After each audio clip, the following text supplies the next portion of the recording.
Hello and welcome to another BuildASoil YouTube product highlight video.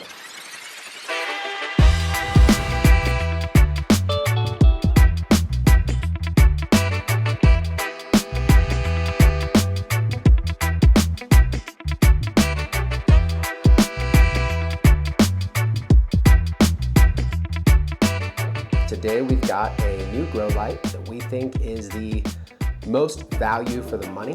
It's the most amount of watts per dollar.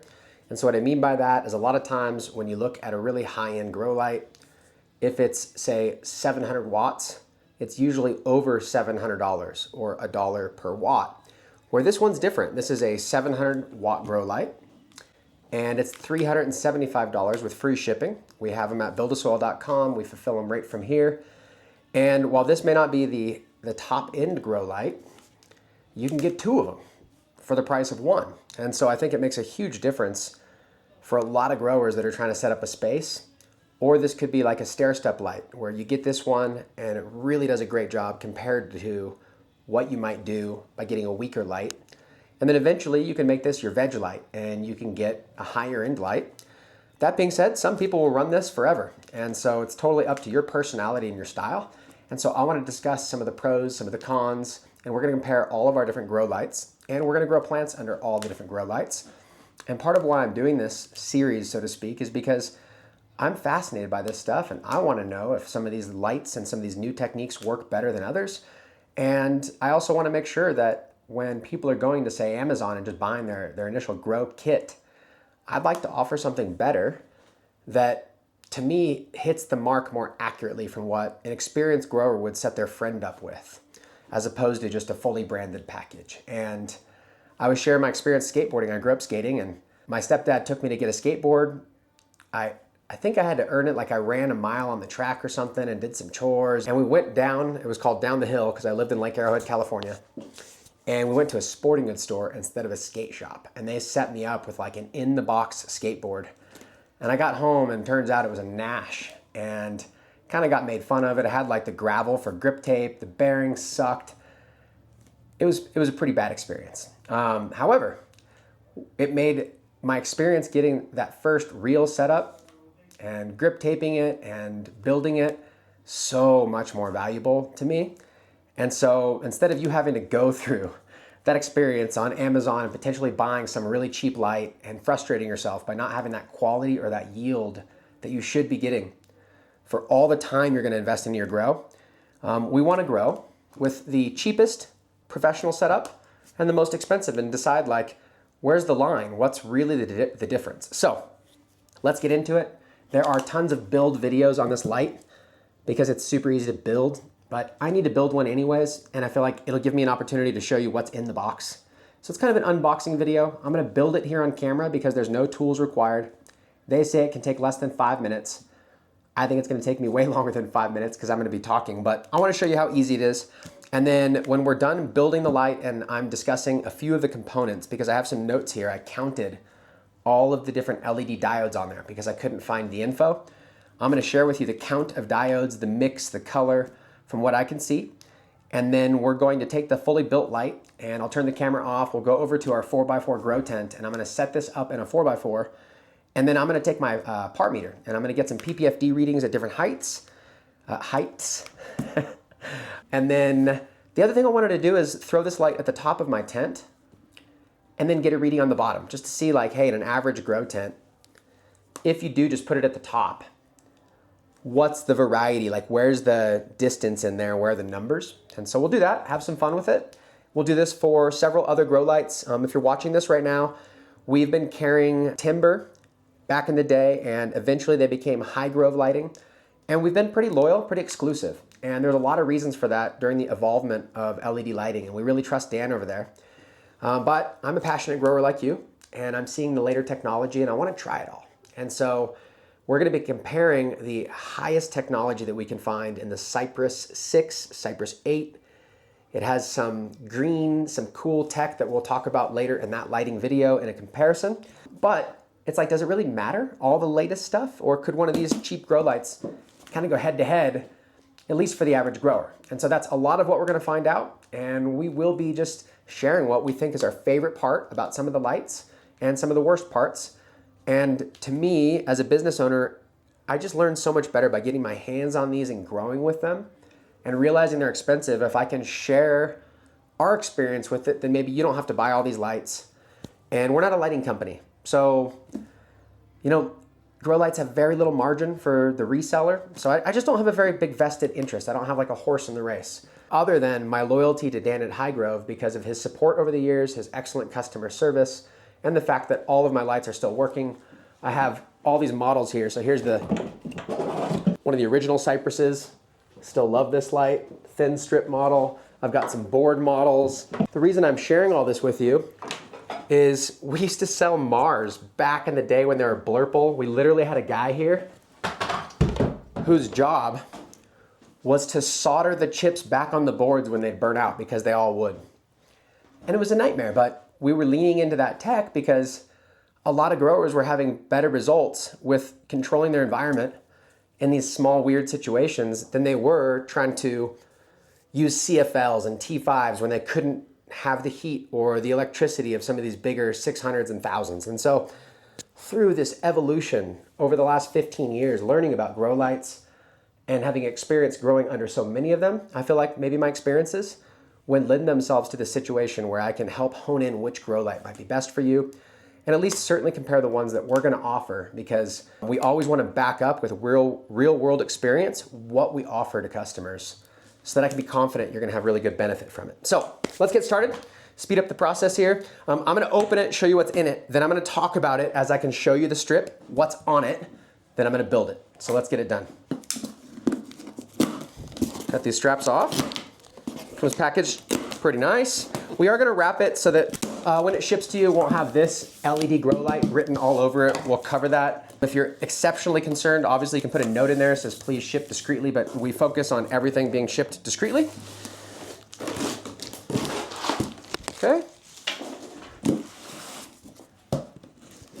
Just gonna open it.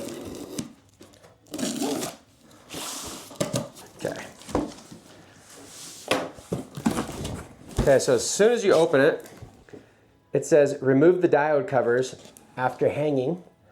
And I thought that was a pretty cool feature because a lot of these lights you go to open and they say don't touch the diodes. And you're like, oh man. Like I could imagine as a brand new grower, you're like, did I ruin it if I touched it? Really, it's just that they're sensitive. And so if you drop it, scratch it, smudge it, probably not as good as not touching the LED diode.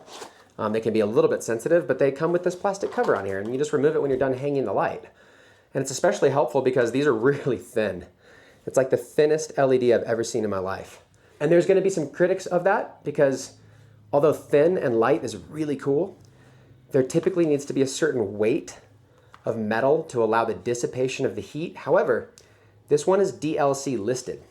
And so what that means, it's been put through a third-party company that tests electronics and they put it through its paces. Usually they're pretty rigorous, like getting them wet and testing the electronics and all of that. And so this comes with a 5-year warranty. It's DLC listed, which means you can feel really comfortable recommending it to a friend.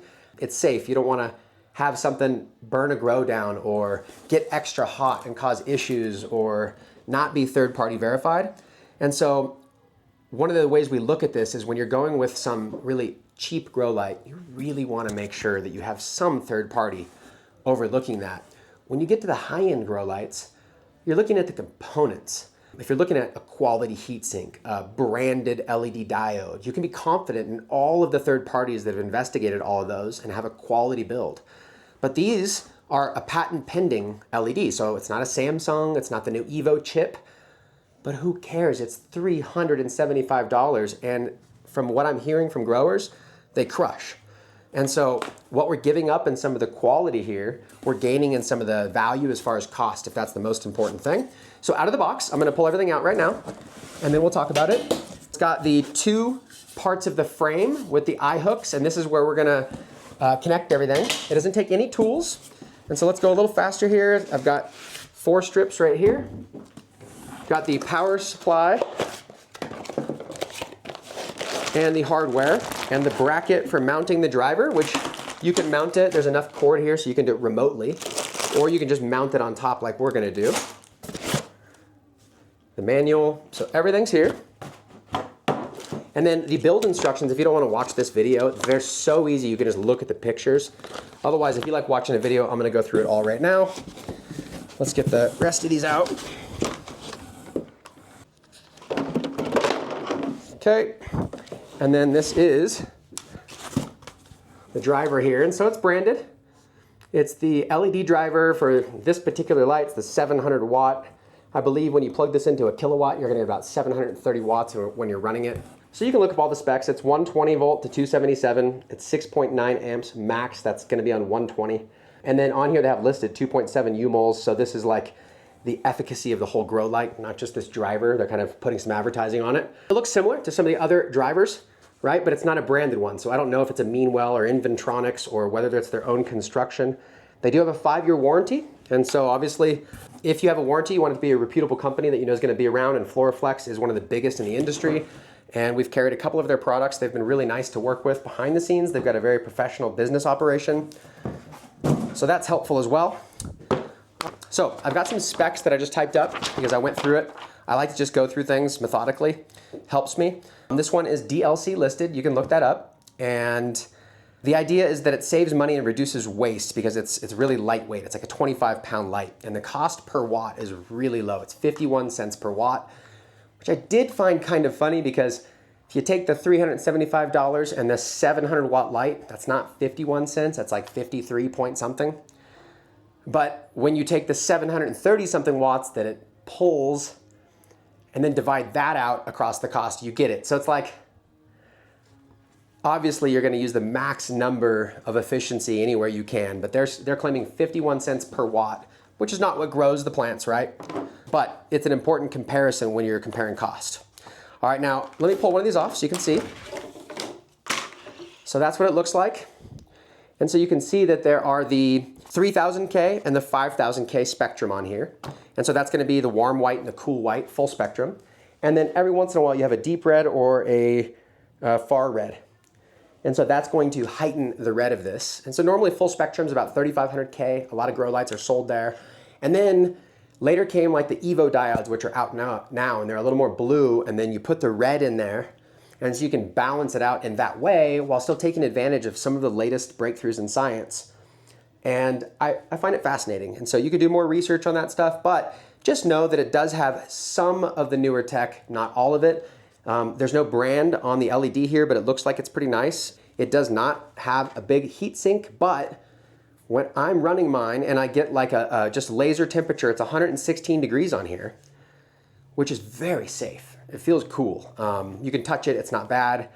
And a lot of lights run much hotter than that are rated really well. So I don't feel like the heat's gonna be an issue. And if you're concerned with it, having a little bit of air moving right off the top of this thing will really help increase its longevity. But I did count all of these because I couldn't find the information. And so I counted them, and the 3000K, which if you don't know, the lower the number, usually like the redder it is. So 3000 would be like a full flowering light, and it would cause a ton of stretch. I have a 3000K light. The plants will literally hit it. And if I'm under a 3500 or a 4000, they stay like half the size. And so that's part of the tech of having more blue to get tighter nodal, but also getting enough red to induce that stretch to maximize yield. And I think in the future, spectrum tuning may become one of those ways the home grower, if it's cheap enough, can use blue to keep stretchy strains short and then mimic it, full flower, switch over to more red. But I think it's a lot for a new grower, and the tech isn't fully there yet. It's expensive, and they're still learning. So just knowing that this has a bit of everything. And when I counted the chips, it's got 1,440 of the 3000K. I counted each strip, and I multiplied times 8 because they're all the same. So 1,440 of those chips, 992 of the 5,000K, which is a little bit bluer spectrum. And then of the 660 and the 730 deep or far red, you know, I can't tell which is which. I'm not an expert. On FLORAFLEX's site, they say there's both, but I don't see a differentiator there. And so that's kind of interesting to me, but that's what it is deep red and far red, 660 and 730. There's 96 of those total red ones spaced throughout here. And that's across 8 strips. And so the total is 2,528 LED diodes. 96 of those are the red. And so there's 2,432, I think, over 2,400 of the regular LED white diodes, the cool and warm white. And so just for fun, I added them up. I took 3000K times 1440, it's like 4.23 million or something. And I took 5000K, the spectrum, times 992. And then I added it all up and I divided it by the number of chips there, and I got 3816 on average as far as the spectrum. That's without the red, which makes sense. It makes sense to me because 3500 was like the full spectrum that I knew when LEDs were getting a lot better. And so I could be misspeaking here, but when I look at that, I'm going, okay, so it's slightly bluer than that, makes sense. And then they added in the far red and the deep red to kind of balance it out as close to that white full spectrum light that you're used to seeing. And so putting it next to a High Grove board light that I had, it did look slightly bluer than redder. However, I don't have like a spectrograph or anything. They do have the picture. You can absolutely see the spectrum on here, and there's a million videos on this light if that's really important to you. However, I suspect if you're looking at a $375 light, you're just like, hey, does this thing really work? Is it worth the money? I'd say it's totally worth the money. For $375, you're not gonna be able to get a better light. I mean, you can go to AC Infinity and get some Evos, but I'd rather get a top build than somebody that is just building a grow light as something new, where for half the price, you can get something that is probably equal quality or better. I'm just fascinated with this light, especially for the budget, so I think it's really cool. That's all the different chips that are on there. And then what I'd like to do is get different readings, and so I'll do that on video after this, but I wanted to build it in here. There's a lot more specs on here. It does dim to 0, and so I probably should have mentioned that. It's got the dimmer, and it goes from 100%, 75%, 50%, 25%, and it goes to 0. Oh, I'm sorry, 30. So this is 100, 70, 50, 30, and off, or extension through remote controller. And it has the RJ ports, which you can use an ARC kit that comes with like the adapter for the AC Infinity controller, or you can plug this right into the NIWA. But it does have the daisy chain and the RJ ports so you can control power. So that's the ballast, that's everything about it. Let's get to building it. So first thing is you just lay all of these strips down. So I'm gonna just get these all out, and I'm gonna be careful with this one here. Maybe I'll just pop this back in the plastic. Too easy, all right. Each light plugs in individually, so if there's ever a problem, you can take it off, probably get a replacement. It is under warranty for 5 years. Okay, so you're gonna lay these all out. And then the first thing that you're gonna do is identify that there are a couple of them with 2 holes versus 1 hole. And so when you have the manual, the first step is to put the ones with the 2 holes all the way to the edge.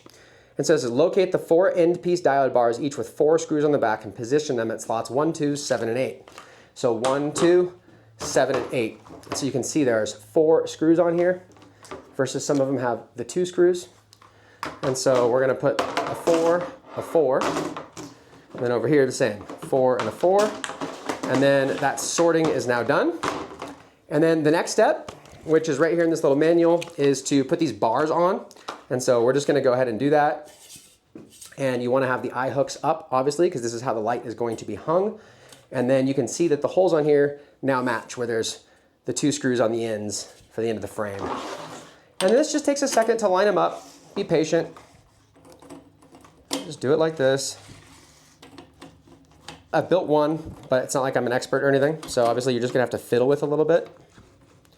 And so we'll be comparing that. Some grow lights, you know, like the Cypress, just unfolds significantly easier, especially if you had to set up a whole bunch in one day. It'd be kind of a pain in the butt, but this isn't bad. It doesn't take any tools. And so I feel like for the money, I'm absolutely willing to put this thing together, right? I got enough time to spend 10 minutes building the thing. They say 5, but I don't know. All right, see, it's pretty easy. There's enough play in there where it doesn't have to be perfect. Okay, let's line up the other one. Put the eye hooks up.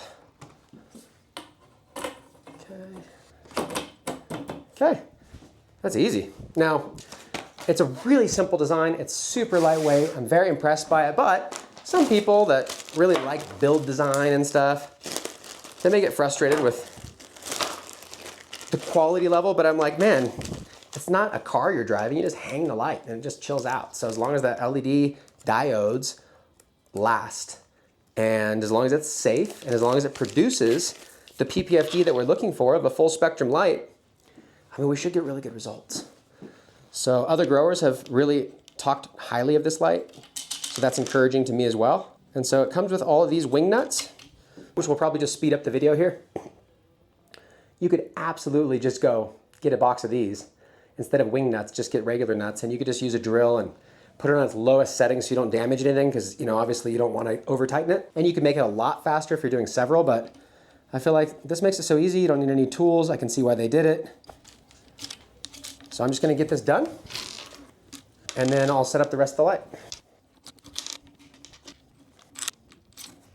Okay, so I've done one side, and I'm just tightening it, and I'm just going like hand tightness, no extra strength put in there. It just needs to hold the light. I don't want it to like really bend down on it or put a lot of pressure.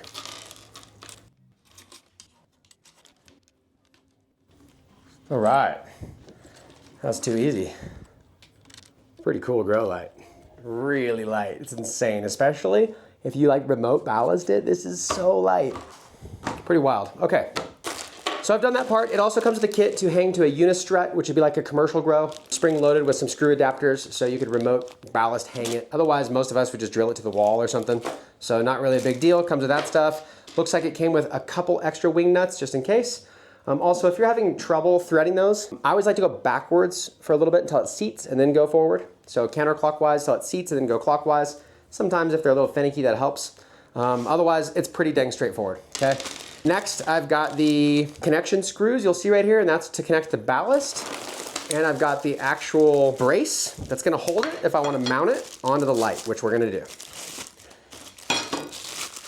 And so it's pretty straightforward.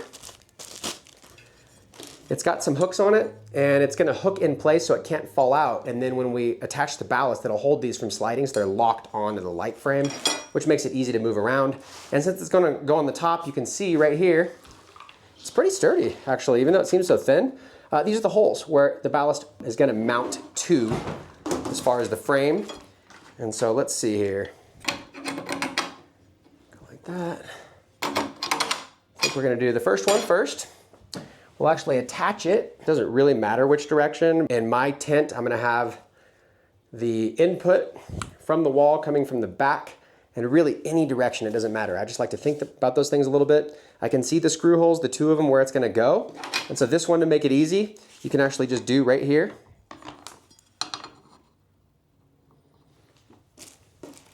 And then the next one, we'll have to put the screw on while it's on the light, because it like locks in the channel. Okay, it's easy. Barely tightens on there, you're good to go. And that's gonna go in. And then now all you have to do is put this in here. And then I'm going to just lift the light up and then thread it in there. I'm just gonna flip it. Be way easier. Or you could just hang the grow light up and then put this on while it's hanging. Okay, now it's hooked on though, and it can't like come off. So good to go. The only thing that there is left to do is connect the power. So I'll do that real quick, show you how easy it is. And then we'll go take this into our 4x4 grow tent, show you some numbers, show you what it looks like. Curious to see how low the numbers are, how high the numbers are, all the way at the bottom of the tent. And so this is gonna be where it plugs into the wall. And so that's gonna be the input of the power from the wall. And it just clicks in. It's so easy, it's ridiculous. There's that. It comes with the RJ cable in case you want to hook it to a controller. It also comes with the wire hangers, but I don't like these because they take like a foot off your tent. And so we recommend 4 rope ratchets, which if you buy this at BuildASoil, you can just click the button and it'll add it as like a combo to your cart. So you're sure to have them when the light arrives. And then here is the individual connectivity from this to each one of the LED strips. Makes sense, you just line it out. I'm gonna plug it in.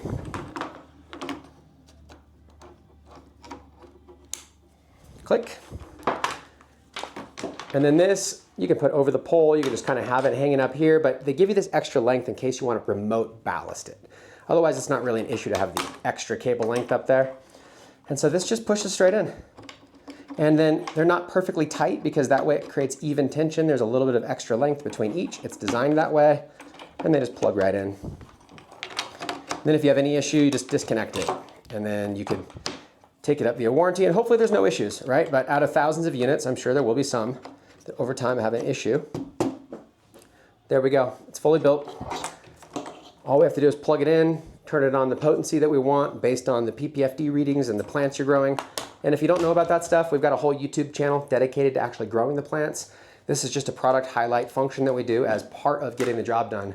Which tools are gonna help you be most successful. And then we're gonna go hang this up and we're gonna get some readings off of it. So I'll see you on the other side. Here we are, I just hung the FLORAFLEX light, and I just wanted to be behind the camera for a moment so I can show you that we're gonna be dueling 4x4 tents. So if you like this content, come back and check it out. Our first head-to-head battle is gonna be between the Grandmaster Ultimate Tarantula 4x4. It has the most even PPFD for a tent, and we're gonna be putting that up against our favorite, the Cypress 6. We've been running the Cypress for a long time. We're running the Cypress 8 now. They just came out with a 6-strip model, and it has the green, and it has some very special components that are different from any of the others out there. So I just wanna see, does any of it matter? We're gonna put them up head to head. Otherwise, check this out. This is the FLORAFLEX light before I turn it on. It looks beautiful, hung in the tent in there. This is one of our 4x4 tent packages that we're gonna be kind of demonstrating, and so we're gonna be doing a whole grows right here. This light is actually gonna go in a 10x10, but it was easiest for me to demonstrate the PPFD and some of the basics in here. You can see using the rope ratchets, you get a lot tighter hang. In fact, you could even probably zip tie it to get it all the way up, but you want some airflow here. I don't want the heat so close. And then I wanna make sure that I'm moving the air in here, as I had mentioned before, but on the heat gun, when this thing is running full blast for a long time, I'm getting 116 degrees, which is a lot cooler than many others, and it's well within spec, so I think that it should work really, really well. Let's turn it on. Let's grab my par meter and let's get after it. So I've got a Apogee, and this is a quantum flux. This is the full spectrum meter. And so we also have something basic for the home grower, which I think is really a much better deal as far as the value, but I wanted to use this on camera so that you know we're using the latest tools. But this light ray diffuser is basically a PPFD reader, and this little filter clips onto your camera, and they have an app for iPhone or for Android. I think it's like a $5 one-time purchase to get the LED full spectrum, and then you can just use the app whenever you want for free after you pay that $5, and I think this is 30, 35, something like that. So a lot more affordable than this, and then you can get these same readings at home. We're gonna include one of those in our tent packages. That way, as a new grower, getting the environment and the lighting right is game changing. And a lot of times with these lights, you can overdo it. And so what we're doing is different. You can find a million reviews of this light at a height of about 12 inches, 24 inches, and they give you all the readings. I get it on the floor, right? Because it's perfect. They have like a grid, but I can see all those videos and all the different manufacturer specs, and they're all laid out really nicely. I'm just trying to be like, hey, grower to grower, how's this thing work on the tent? So let's get it going. I'm gonna turn it on right now. I just have it plugged in through the back. I think if I was doing it at home, I'd probably put it the other way so that I could get access to all 4 rope ratchets really easy. The good news is though, this is powerful enough to pretty much put all the way up top, set it and forget it. Now, it's a little bit wasteful on power, but it does provide warmth. And so there's reasons why a lot of us just put them up to the top. You can start them lower, it's up to you, but I'm gonna give you the readings as if you put it all the way up. I'm gonna turn it all the way up to 100% right now. Whew, it's bright. Probably changed on camera how I look as far as it's so bright over here. And so it kind of is what it is, but I'm gonna do my best to show you the readings now. And so first and foremost, what I was interested in is if I'm vegging and I have this light all the way at the top, what's the number? 363. The battery is a little low, but you can see that. 364, 363, right in the dead center, all the way on the floor, all the way on the top. That's pretty dang good. So if you go to BuildASoil.com and you go to educational, we have an environmental guide, and we go over the recommended numbers that you want to see on here. Now, here's the thing to remember. This number is then used as a factor for how many hours a day you're running this number. So it's not just this PPFD, this brightness. You can watch our other videos explaining these terms, but this number is how many photons from that light are hitting the surface here as if it was a plant. So the advertisement from the grow lights, a lot of times, is like up here. They're like, look, it's such a high number, but it's too much for your plant. And so what I'm curious about is all the way at the bottom, is that enough? You can get our guide and you can see that 360 is perfect for veg. Now here's the thing, your plants aren't on the floor. They're usually gonna be up in this range in some sort of pot, right, in some sort of soil container. And we're in the 450, 465 range right here. And if I go kind of to the back, we're at 414, 425. So, I mean, really, really good for where you'd actually have the plants all the way around. And part of that is because it's so high, you're not really getting any of those hot spots. Now, in the corner here, it's lower because this tent door is open. So I'm gonna get the readings more from the back. I think that's more fair and appropriate. And then a little bit of angle will make a difference. That's why they always set them on the floor. But if our plants are in this height and we're getting that 430, 420 to 460 range, like just leave it on the top and blast it. The other thing is we're going off leaf surface temperature when we're dialing our environment. And when you have the light like that and it's cranking and it's warm in your tent, it's easier to get the leaf surface temperature up than it is when you have the light really dimmed. It's not, you know, you don't want to add a heater when you can just add more light. And so not as efficient, but for the home grower, I think that's just a great supplement, something to think about. Now, let's see where ideal grow height is. So you'll notice that we recommend being under 1,000 PPFD. All these lights go way higher than that, but we're not like at some commercial facility trying to max out 1,500 PPFD, burning the plants, supplementing CO2. We want quality. I was surprised to find as a grower that the quality was actually the less is more. The lower PPFD, the shady nugs, the better resin that didn't create such a waxy cuticle defending itself, just ooze. And so what we're looking for is generally, I like to see newer growers flowering in that 500 to 1,000 range, say 600 to 900 kind of sweet spot. And so if I go about 34 inches from the light right here, we're at 780. I mean, money. We're in the spot right there. And this is right, I took a measurement right to this green pole, is about 34 inches from the grow light. And that's at 630 in the corner there.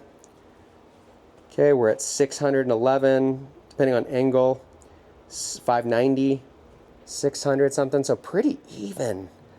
A little bit higher in the center, obviously. Now, we're gonna be advertising and documenting and going over a light that is more even, but it is more money, and it does have brand name components, and we'll talk about the pros and cons of all that. But for 375 bucks, you're getting a lot of horsepower. Now, here's the thing. If you get a big stretcher and you get all the way up into this range here, at about 12 inches, we're at 1550, 1540, 1570, 1600. That is way too much. So if my plants get this big, I'm gonna dim it. So I'm gonna go ahead and do that right now. Okay, off, 20, 30, 50, 1,000. So even if your plants get close, you can dim it even more than that. And that's ideal. When they get that big, stretching into it, you don't really need all of that horsepower. And towards the end of flower, you can dim it to cool things a little bit and to kind of mimic nature. And now let's see where we're at. Right in the zone there. So if you were to dim it to like 30%, you could still be under 1,000 all the way close to the light. So you can use this even if you max stretch it out. Now, obviously, some of you guys are worried about the odor.